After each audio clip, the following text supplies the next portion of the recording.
So with the equations, you can literally do anything you want to both sides, add or subtract anything you want. As long as you do it to both sides, it will stay equal. Kind of think of it like a teeter-totter, and it's balanced, it's equal. Sorry, my teeter-totter drawing's pretty bad. And as long as you add or subtract the same amount of weight from both sides, that teeter-totter is going to stay balanced. So like I could add the number 5 to both sides if I wanted. I could add 5 over here. Think about adding 5 pounds of weight to both sides. It stays balanced. If I do that, my equation now would just have a plus 5 over here, and 3 plus 5, it would be 8 over there. So this is still an equal equation. Everything is still good. I haven't changed anything in my equation as far as the quality goes. I've just added a new amount.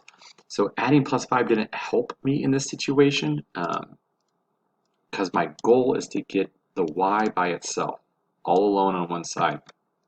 So I'm going to choose what to add or subtract based on that end goal.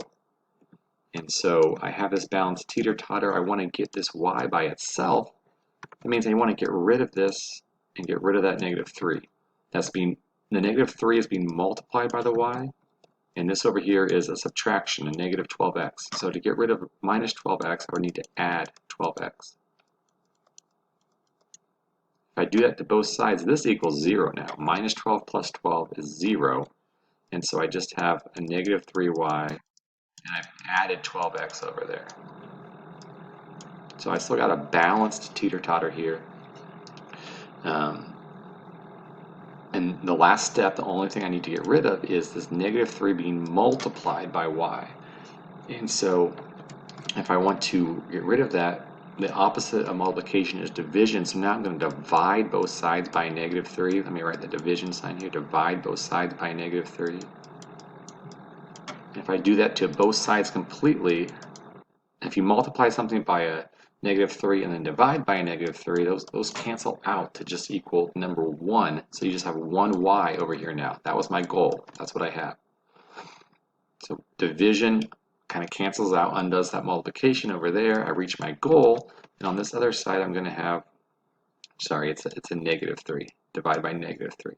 So on this other side I'm going to have -4x and -1 when I divide everything, both numbers, by the -3. And so in this case, dividing by a negative is when the sign of a number would change. So 12 divided by -3 is -4. Positive 3 divided by -3 is -1. And this is my equation of a line. It's in slope-intercept form. This number right here is the slope, -4. This is the y-intercept, -1, or the point 0, -1.